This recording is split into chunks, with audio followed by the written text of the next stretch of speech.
ألم تر إلى الذي حاج إبراهيم في ربه أن آتاه الله الملك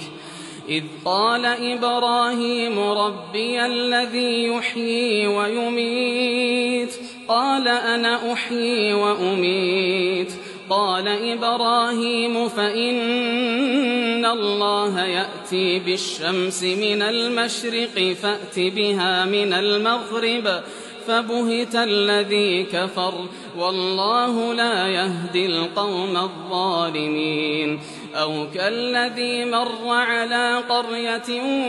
وهي خاوية على عروشها قال أنى يحيي هذه الله بعد موتها فأماته الله 100 عام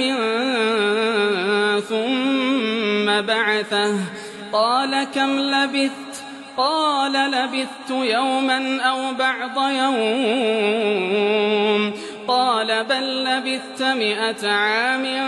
فانظر إلى طعامك وشرابك لم يتسنه وانظر إلى حمارك ولنجعلك آية للناس وانظر إلى العظام كيف ننشزها ثم نكسوها لحما فلما تبين له قال أعلم أن الله على كل شيء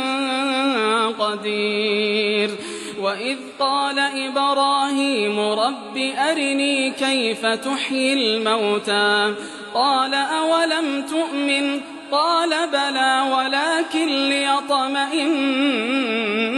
قلبي قال فخذ 4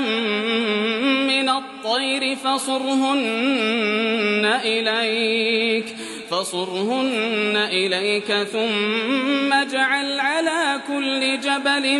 منهن جزءا ثم ادعهن يأتينك سعيا واعلم أن الله عزيز حكيم.